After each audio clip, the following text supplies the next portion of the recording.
meninggikan nama-Mu. Kami mau lebih lagi Tuhan memuji nama-Mu. Sertai Tuhan dari awal pertemuan hingga akhirnya Tuhan, hingga kami boleh pulang membawa dengan sukacita yang berasal daripada-Mu. Kami serahkan ibadah kami Tuhan. Di dalam nama Tuhan Yesus, kami sudah berdoa dan mengucap syukur. Haleluya. Amin.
untuk kirimnya Bapak Ibu. Katakan selamat beribadah.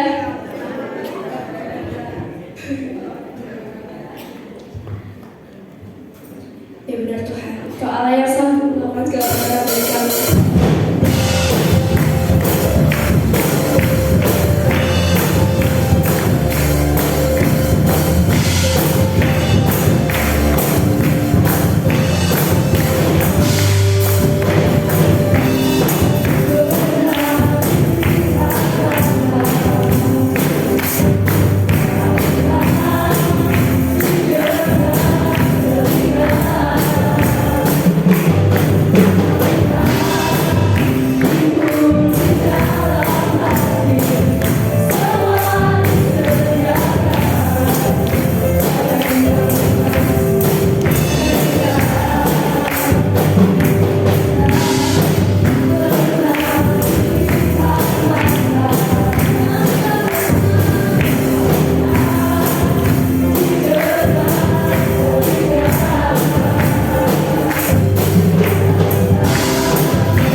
sanggup mengubah hidup kami, sanggup menolong kami, sanggup beri jalan keluar buat kami, dan sanggup memberkati kami.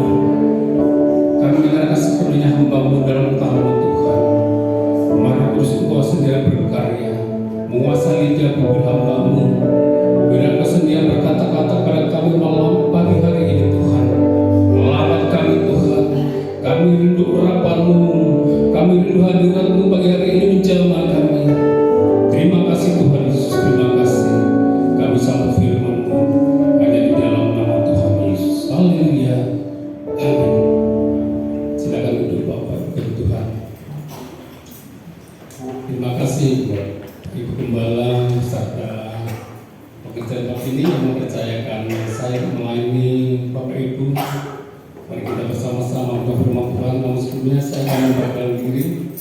Nama saya terpleset sedikit hurufnya dengan Ibu Gembala ya. Tadi saya lihat di sini namanya Ibu Endang Orus Cahyadi. Kalau saya Cahyadi. Tapi saya percaya ada Tuhan, ada rencana supaya di sini tetap jaya. Anak-anak lagi tetap jaya. Tapi saya cahaya. Biar cahaya kemuliaan Tuhan selalu ada pada hidup saya. Tuhan, saya berasal dari Malang. Kami tadi ada 8 tim. Tuhan saya percayakan pagi hari ini bersama-sama dengan Bapak Ibu. Terima kasih, kita luar biasa. Saya bisa melihat bagaimana ceria dari wajah Bapak Ibu pagi hari ini. Kita akan bersama-sama belajar firman Tuhan dengan tema rahasia seorang pemenang. Saya percaya setiap kita ini pasti ingin menjadi seorang pemenang. Buktinya kalau 17 Agustus ya, balapan makan kerupuk saja, semua pasti mau menjadi seorang pemenang. Tidak ada yang sengal aja. Balapan kelereng juga begitu, maunya menjadi seorang pemenang. Balapan karung juga begitu, maunya menjadi seorang pemenang. Selama kita hidup, pasti kita bersaing ingin menjadi seorang pemenang. Tapi di pagi hari ini kita mau belajar rahasia seorang pemenang dari tokoh Daud. Namun sebelumnya, kalau kita mau melihat berita setiap hari, kita akan disebutkan perang antara Ukraina dan Rusia. Kita melihat dampak dari perang Ukraina dan Rusia ini sekarang beras jadi mahal. Ya. India tidak mau mengekspor berasnya. Kemudian Rusia dan Ukraina penghasil gandum terbesar. Kita tahu gorengan buat WC, OTT dan sebagainya banyak dari gandumnya. Itu bahan terbesar dari Ukraina dan Rusia. Sekarang Rusia tidak mau mengirim gandumnya ke luar negeri karena dia sempat disatroni ya oleh negara NATO. Karena Tuhan, kita melihat di Ukraina ini walaupun negara ini sudah berantakan, sekarang lagi seru-serunya ibu kota Ukraina dirudal oleh Rusia.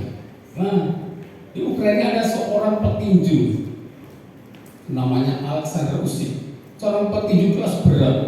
Tapi di sini kita mau mempelajari sedikit dari si petinju ini. Walaupun Alexander Usyk ini negaranya kacau balau, situasi mencekam karena walaupun hidupnya mewah, tinggal di rumah yang bagus, waktu rudal bisa menimpa rumahnya. Tapi mental dari seorang petinju namanya Alexander Usyk itu luar biasa. Dia tetap menjadi seorang pemenang, dia tetap menjadi seorang juara, luar biasa. Alexander Usyk ini tidak memikirkan bagaimana negaranya kacau balau, bagaimana negaranya mengalami keterpurukan. Tapi dia seorang petinju Alexander Usyk ini, dia mempunyai mental seorang pemenang. Pagi hari ini pun kita mau belajar dari sosok Alexander Usyk ini. Kita tidak boleh melihat situasi kondisi beras mungkin naik, ya, bukan mungkin sudah naik. Nanti Januari akan naik lagi, ya, karena UMR naik, otomatis semuanya menjadi naik. Minyak goreng naik, ya, UMR naik, tapi UMR tidak bisa menandingi kenaikan harga pokok. Tapi kita punya Tuhan Yesus luar biasa. Kalau Tuhan Yesus sudah memelihara Daud sedemikian rupa, Dia pun akan memelihara kita sampai saat ini dan sampai selama-lamanya. Ya, kita akan baca dalam 1 Samuel 17 ayat 45 sampai 50. Rahasia seorang pemenang. Tetapi Daud berkata kepada orang Filistin itu, engkau mendatangi aku dengan pedang dan tombak dan lembing, tetapi aku mendatangi engkau dengan nama Tuhan semesta alam, Allah segala barisan Israel yang kau tantang itu. Hari ini juga Tuhan akan menyerahkan engkau ke dalam tanganku, dan aku akan mengalahkan engkau dan memenggal kepalamu dari tubuhmu. Hari ini juga aku akan memberikan mayatmu dan mayat tentara orang Filistin kepada buru-buru di udara dan kepada binatang-binatang liar, supaya seluruh bumi tahu bahwa Israel mempunyai Allah. Dan supaya segenap jemaah ini tahu bahwa Tuhan menyelamatkan bukan dengan pedang dan bukan dengan lembing, sebab di tangan Tuhanlah pertempuran, dan Ia pun menyerahkan kamu ke dalam tangan kami. Ketika orang Filistin itu bergerak maju untuk menemui Daud, maka segeralah Daud berlari ke barisan musuh untuk menemui orang Filistin itu. Lalu Daud memasukkan tangannya dalam kantungnya, diambilnyalah sebuah batu dari dalamnya, diumbannya, maka kenalah dai orang Filistin itu, sehingga batu itu terbenam ke dalam dainya, dan terjunurlah ia dengan mukanya ke tanah. Demikianlah Daud mengalahkan orang Filistin itu dengan umban dan batu. Ia mengalahkan orang Filistin itu dan membunuhnya tanpa pedang di tangan. Dan Tuhan, kita mau belajar ada 4 hal yang menjadi rahasia menangan dari seorang tokoh Daud ini. Ternyata ada rahasia mengapa Daud sampai bisa menang. Yang pertama, kita mau melihat klik masnya. Di sini mengapa Daud menjadi seorang pemenang? Rahasia pertama, Daud memiliki sehat rohani. Berarti kalau ada sehat rohani berarti ada sehat jasmani. Tapi pada ini kita tidak membahas soal sehat jasmani, karena sehat jasmani itu mudah, pola makan yang baik, ya, tidak setiap hari makan sate guling, ya. Setiap hari mungkin makan dengan urat-urat terancam itu ternyata lebih sehat, ya, menghindari kolesterol. Tapi saat ini kita mau membahas tentang sehat rohani. Ternyata rahasia pertama mengapa Daud mengalami kemenangan. Yang pertama, Daud memiliki sehat rohani. Kan Tuhan, sehat rohani itu penting dalam kehidupan bergereja, dalam kehidupan kita mengikuti Yesus. Itu sangat penting untuk rohani kita menjadi sehat. Jangan Tuhan, karena sehat yang itu berarti pertama tidak tawar hati. Apa sih maksud tawar hati? Kalau kita melihat di dalam kisah Daud ini kan masih kecil, ya, mempunyai beberapa saudaranya sudah pandai berperang. Daud ini mukanya kemerah-merahan, ya, lucu. Dan Daud suka disepelekan, dianggap anak ingusan, ya, anak masih kecil yang belum tahu apa-apa. Tapi di sini kita melihat sikap Daud, dia tidak pernah tawar hati, walaupun dia direndahkan, walaupun dia mungkin diabaikan, orang yang tidak mempunyai kepentingan. Tapi di sini kita melihat belajar Daud. Daud tidak pernah tawar hati. Itu benar kehidupan kita pagi hari ini. Mungkin orang mencari kita, siapa kamu, ya? Mau melayani aku, mau menginjili aku. Tapi kita tidak perlu hiraukan, kita kemana Kristus, ya? Karena apabila Tuhan sudah memilih kita, itu bukan pilihan yang salah. Tepat pada waktunya. Tuhan tidak pernah salah. Tuhan tidak pernah meragukan, mengecilkan kehidupan kita. Kita mau belajar Daud. Apapun keadaan kita harus tetap fokus pada Tuhan. Jangan pernah tawar hati. Yang kedua, saudara Tuhan, mengapa Daud ini mempunyai kemenangan luar biasa? Rahasia yang kedua, Daud ini berani menghadapi Goliat.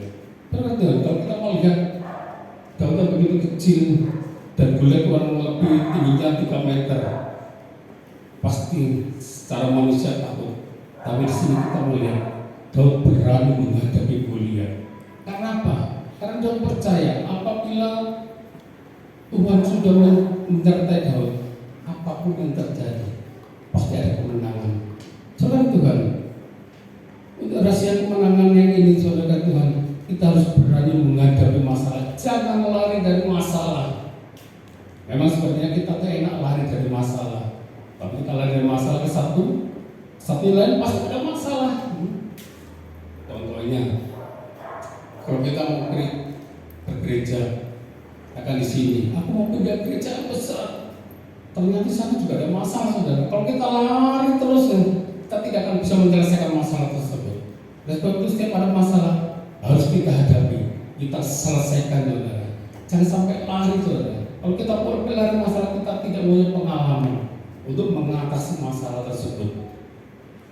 Yang ketiga, sehat rohani itu berarti tidak ada sakit hati. Walaupun Daud suka diejek oleh kakak-kakaknya, Daud tidak pernah merasakan namanya sakit hati. Dan dengan kita, apakah kita mudah sakit hati? Apakah kita mudah kecewa, mudah mengalami kepahitan? Kita mau belajar dari Daud ini. Kalau kita ingin mempunyai sehat rohani, kita tidak boleh memiliki namanya sakit hati dalam hidup kita. Selanjutnya, saudara Tuhan, mengapa Daud ini memiliki pemandangan luar biasa? Yang kedua, Daud ini memiliki pengalaman yang luar biasa dengan Tuhan. Kita melihat bagaimana ini, kita melihat gambar ada singa dan beruang. Daud katakan, apabila singa dan beruang mau menerkam aku akan menangkapnya dan menghajarnya. Luar biasa. Daud ini bukan seorang pesilat seperti sekarang lagi ramai di daerah Madiun, bukan jago kungfu, tapi di sini kita melihat mengapa Daud bisa menghajar beruang dan singa. Kalau saya melihat singa lari terbirit-birit, tapi di sini kita melihat walaupun Daud kecil tidak agak perkasa, tapi dia katakan singa dan beruang aku hajar. Sebab apa? Ada penyertaan Allah. Kalau ada penyertaan Allah dalam kehidupan kita bisa mengajar setiap masalah kehidupan kita. Setiap kesulitan dan kebutuhan kita bisa mengajarnya, saudara. Dengan apa? Dengan kuasa firman Tuhan. Wah, luar biasa. Kita punya firman Tuhan penuh kuasa, saudara. Oleh sebab itu, baca Alkitab setiap hari. Kita paksakan daging ini, jangan dimanjakan, saudara. Kalau kita rajin baca firman Tuhan, kita akan tahu isi hati Tuhan. Kita tahu maksud Tuhan dalam hidup kita. Kita tahu mau Tuhan dalam kehidupan kita. Firman Tuhan dari kita, dari kejadian bahagia penuh janji-janji. Kalau saudara tidak baca Alkitab, tidak tahu janji Tuhan buat kehidupan saudara. Oleh sebab itu, daging kita paksakan. Belajar. Itulah Tuhan.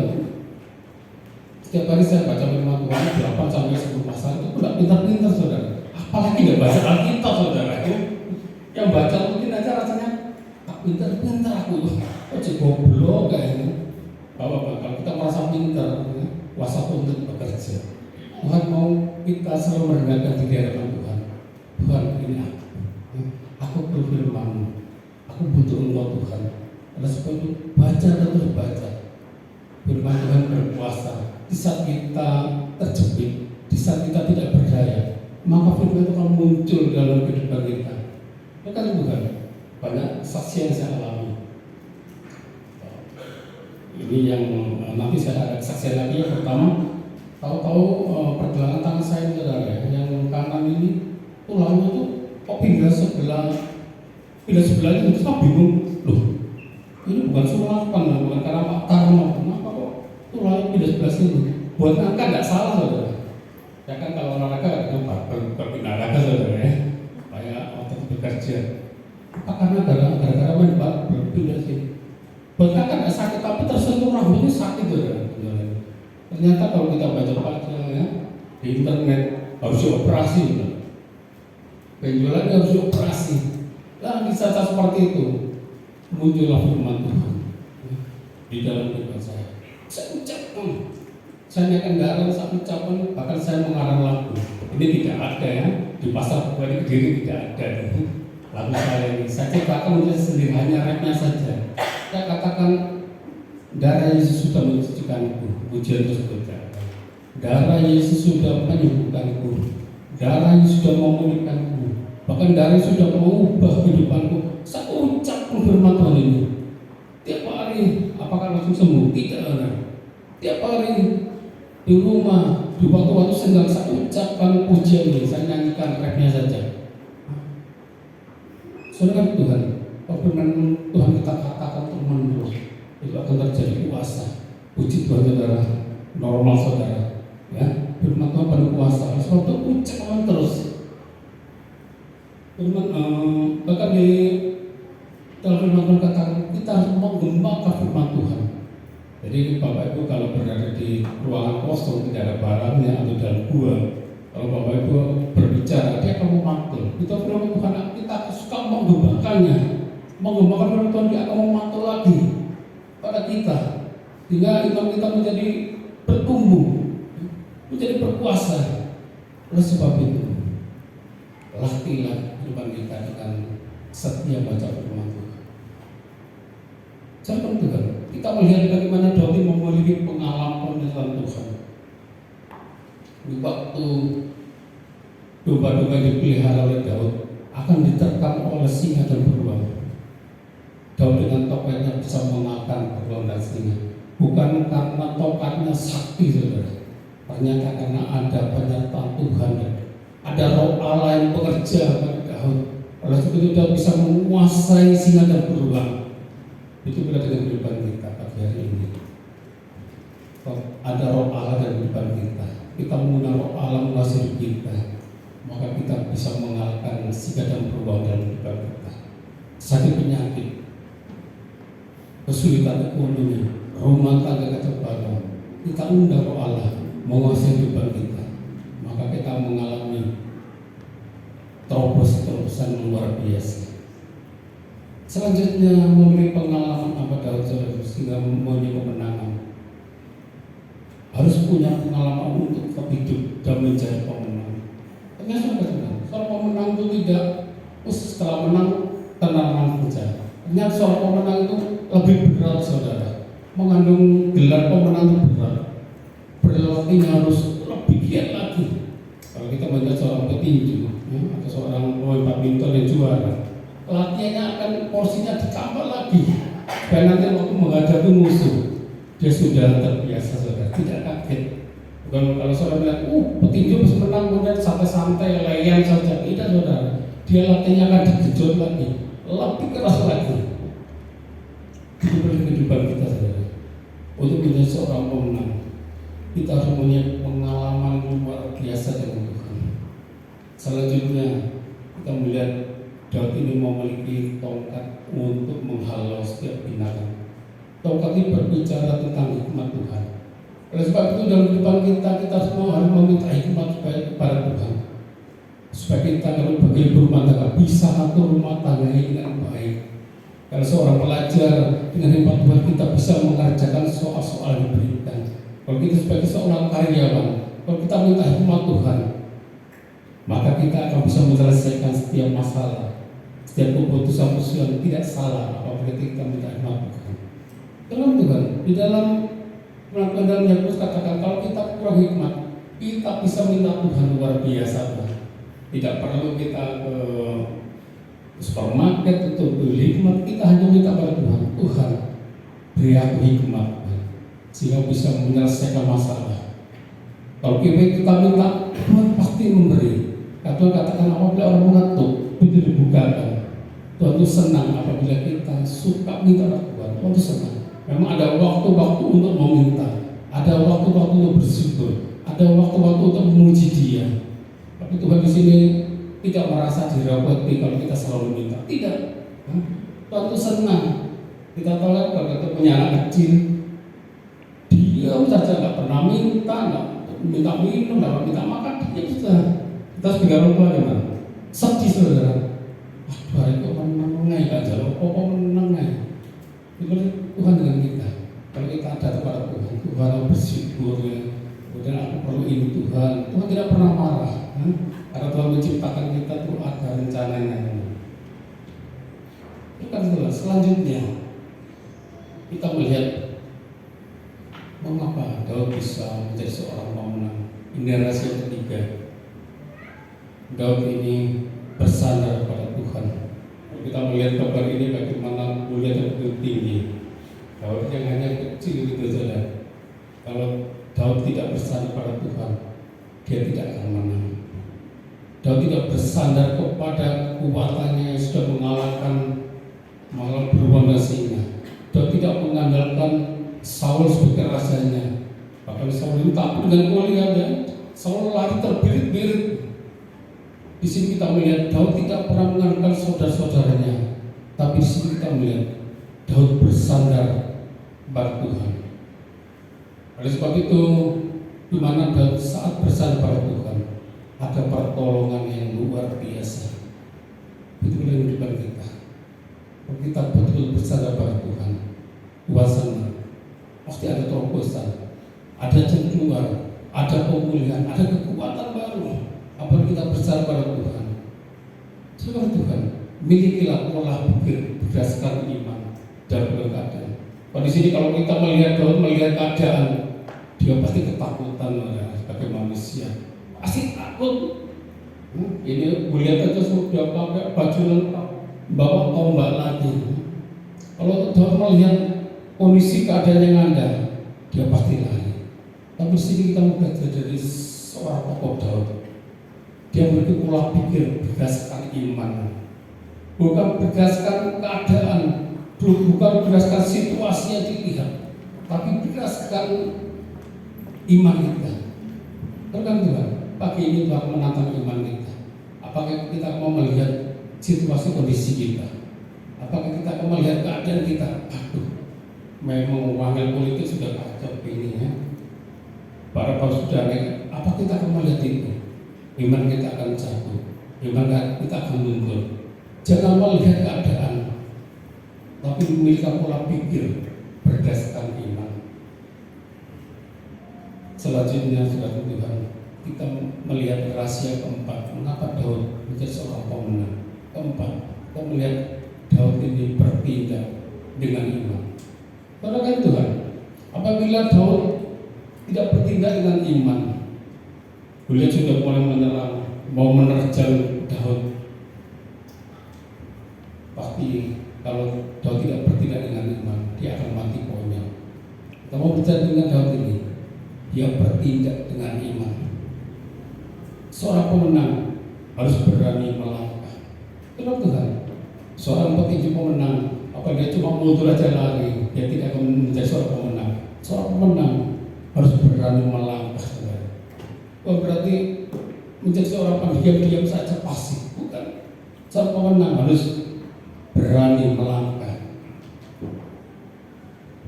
Selanjutnya, kita melihat tanpa tindakan iman, Daud tidak akan mengalami mujizat yang akan terjadi dalam dirinya. Intinya tindakan iman dengan berani berkorban untuk orang lain. Mengapa Daud berani dia bertindak? Karena dia memiliki pemikiran berkorban untuk bangsa Israel. Karena Tuhan yang menjadi pertanyaan buat kita, apakah kita sudah bertindak dengan iman? Apakah kita bertindak dengan pola pikir kita? Apa yang ada di depan kita? Kalau kita bertindak berdasarkan logika kita, maka kita tidak akan mengalami namanya terobosan. Kita tidak akan mengalami namanya mujizat dari Tuhan. Tuhan bertindak dengan iman. Saya akan saksikan mengapa Tuhan memanggil saya menjadi hamba-Nya. Tahun 2000, waktu istri saya hamil anak kedua, katanya ya, tahun 2000 katanya itu naga emas, katanya saudara. Saya sendiri tidak begitu mengerti. Naga emas itu orang lahir tahun 2000 katanya hobinya luar biasa, berkatnya luar biasa. Tapi yang saya alami tahun 2000, saya mengalami usus besar saya tidak berfungsi, ginjal saya tidak berfungsi. Jadi saya tahun 2000 bolak-balik masuk rumah sakit, masuk di Patimah 2 minggu, pulang 1 minggu, masuk lagi, ya. Pulang lagi setelah 2 minggu, pulang, masuk lagi di air kaset. Ternyata setelah diperiksa, usus besar tidak berfungsi, ginjal saya tidak berfungsi. Maaf kalau ke belakang itu seperti teh yang ada warna air seninya, seperti teh coklat gitu. Kemudian katanya dokter ngomong sama adik ipar saya, udah masnya ini kalau minta apa saja dikasih makan, minta apa aja mas, jangankan makan saudara, air putih aja keluar dalam tubuh saya menolak saudara, tubuh bisa menolak. Air air putih, diberi obat anti mual yang paling mahal pun tidak bisa menolong. Muntah terus. Maaf saudara, ke belakang 1 hari sampai 10 kali itu yang keluar hanya darah dan darah. Sampai tubuh saya menjadi 30 kilo saudara. Sampai buka pagar nggak kuat saudara ya. Dari berat kurang 60 turun diskon 50%, dari 60 menjadi 30. Di saat itu saudara, saya ditantang saudara. Berarti, aduh enak Pak ya. Di rumah sakit saya bawa buku rohani yang bisa menguatkan iman saya. Kalau saudara sakit jangan baca ayat, saudara tambah stres saudara. Saat saudara sakit baca Mazmur ya, yang bisa membangun iman kita. Jangan baca-baca yang berat-berat saudara. Iman kita tidak terbangun. Ya baca buku rohani. Masuk belum ada kuasa. Kemudian sampai saya diberi obat saudara di rumah sakit malam. Pertama kali pasien itu saya saudara. Pak, ini gratis Pak, obat dari Kanada. Saya jadikan kelinci percobaan. Oleh sebab itu Bapak Ibu ya, kalau ada dokter nawarkan, Pak ini saya beri obat gratis. Bahaya saudara. Terus jadikan kelinci percobaan seperti saya. Saya ini kan tidak terlalu berbulu, kecuali bregosin saudara. Karena diberi obat tersebut saudara dari Kanada, badan saya menjadi enak seperti fit. Tapi yang aneh saudara, saya jadi seperti sumbokom, tumbuh bulu saudara ini saudara. Saya sampai berbicara kan bingung. Oke, saya dia mau duduk ya. Saya panggung dengan diri saya sendiri, berbulu semua tumbuh saudara, lebat. Istri saya juga bingung ya. Waduh ini uang liang paling ini. Tuh pancet aku. Lihat di cermin saya jadi bingung. Gara-gara efek obat tersebut, badan enak tapi jadi bulu semua tumbuh bulu. Karena apa sekarang sudah hilang? Ya di iman saudara. Nanti wajahnya berubah kan orang sudah bingung ya. Dikiranya operasi saudara. Keren tuh. Setiap hari saya sudah berobat, beri obat dari Kanada katanya gratis.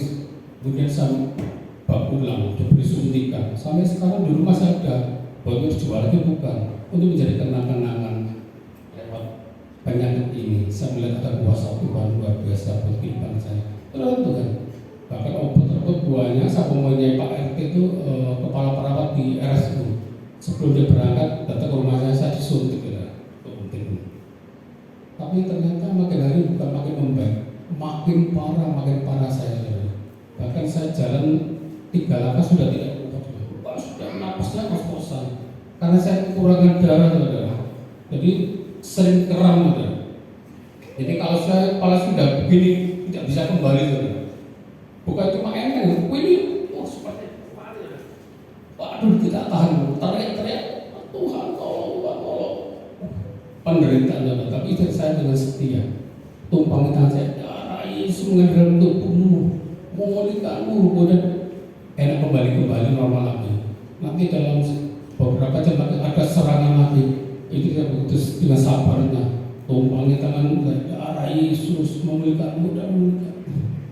Selama 6 bulan saya mengalami penderitaannya.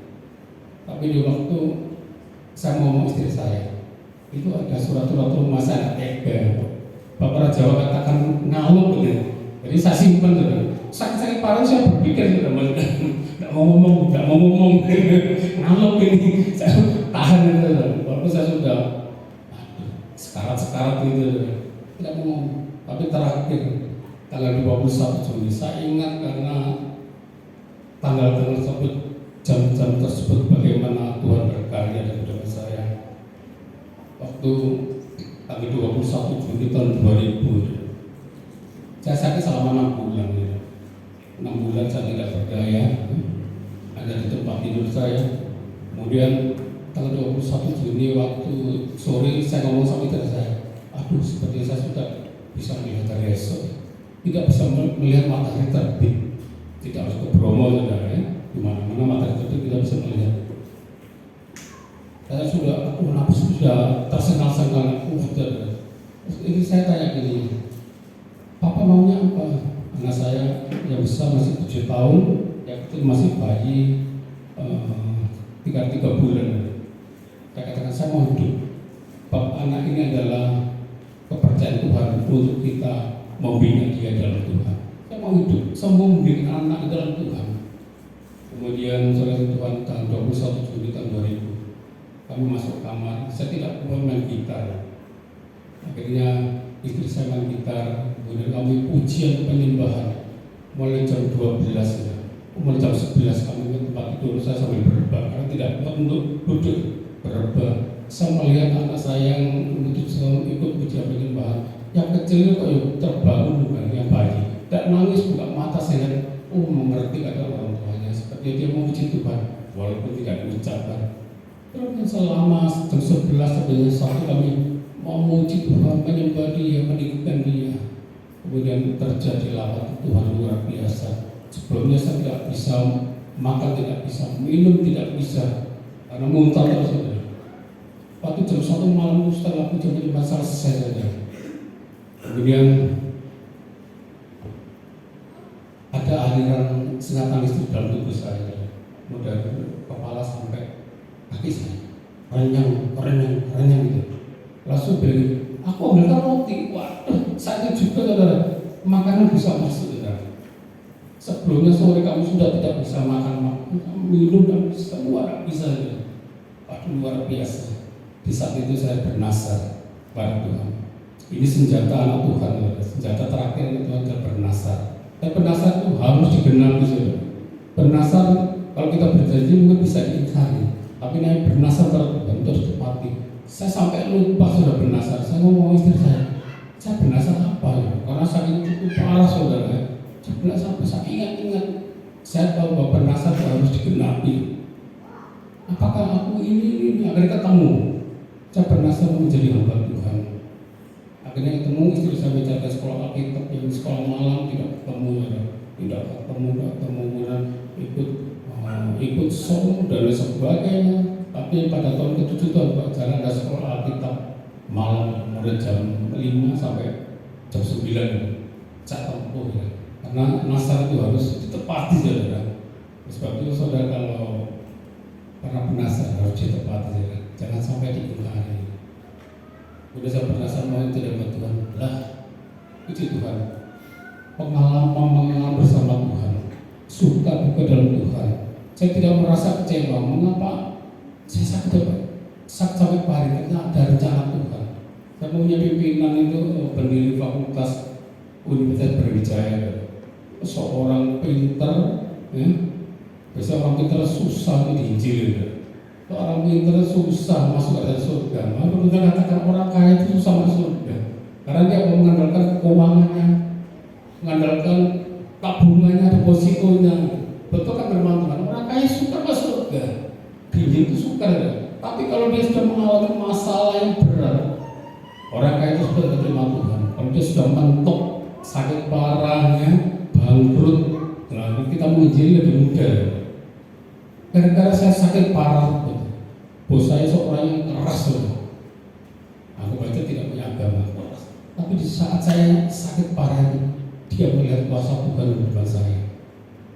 Akhirnya bos saya menerima Tuhan Yesus. Gara-gara saya harus sakit parah dulu. Ternyata di balik penderitaan ada rencana Tuhan. Oleh sebab itu jangan pernah tabur hati, jangan pernah berkecil hati. Kami di rumah sering mengalami sakit-sakit yang parah saudara. Nah, anak saya yang besar itu waktu TK mengalami amandel. Kemudian dokter bilang ini sampai waktu 3 hari harus operasi.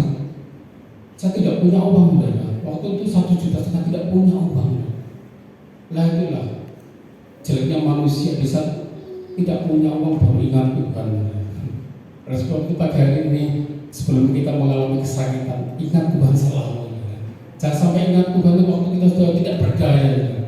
Kemudian sebentar dokter, saya renungkan dulu. Di rumah kami menangis tidak punya uang. Kemudian saya berdoa pada anak saya dalam Markus. Kalau kamu berdoa, kamu harus sudah menerima. Betul. Papa mau berdoa ya, di dalam nama Yesus. Sebabnya amanah kami tolak dalam nama Yesus. Saat ini juga dari mengenai tubuhmu, memulihkan amandalmu. Besok masih kecil saya ajarin anak saya. Kita bisa katakan, aku sudah sembuh dari amandal. Dia katakan terus. Untuk kami periksa kedokteran, loh, mana ini apa benernya? Saya katakan, Tuhan Yesus mau operasi. Banyak kesaksian saya melihat, oh ternyata harus terjadi supaya saya bisa bersaksi, kuasa Tuhan tetap ada, mujizat Tuhan itu masih ada. Oleh sebab itu apabila Bapak mengalami sakit penyakit, mengalami kesusahan, jangan pernah menyalahkan Tuhan.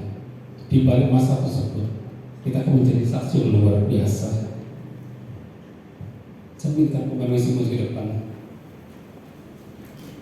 Rahasia seorang pemenang dimulai dari tindakannya serta dengan Tuhan. Kita harus melangkah, jangan duduk diam aja. Ambil waktu melangkah dengan iman. Maka kita akan mengalami terobosan dan pemerintah. Kita akan tunduk kepala Bapak Ibu. Kita akan pujikan tak terbatas kuasa Tuhan.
dukungan dalam doa.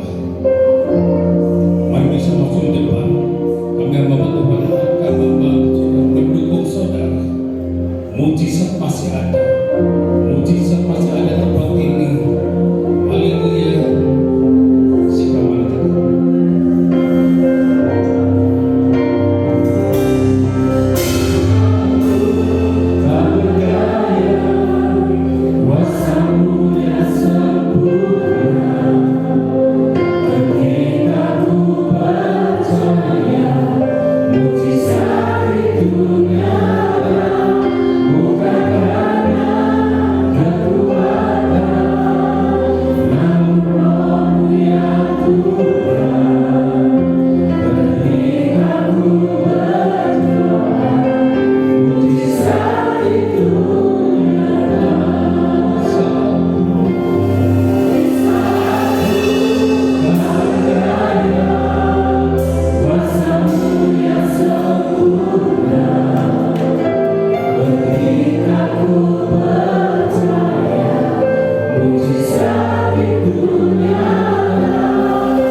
Oh, terima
bukan setiap bulan tapi setiap hari. Kami mau menjadi orang-orang yang berkenan dengan Tuhan, dan kami mau melakukan bagian kami. Kami mau sehat rohani kami. Kami mau punya pengalaman bahwa Tuhan terus akan menyertai kami. Kami mau terus bersandar kepada Tuhan, dan kami memiliki tindakan iman, sebab iman tanpa tindakan perbuatan adalah mati. Dan kami percaya setiap pergumulan demi pergumulan yang kami hadapi, Tuhan ada maksud yang indah bekerja dalam kehidupan kami.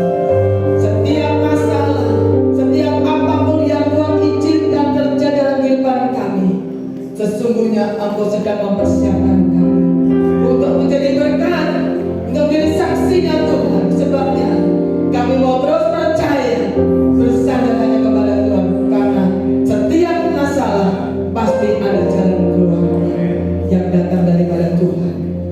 Makasih Bapa, kami bersyukur. Kalau sebentar kami akan memberikan korban persembahan. Kuduskan setiap korban persembahan kami, biarlah semua boleh menyenangkan hati Tuhan. Di dalam nama Tuhan Yesus, haleluya, amin.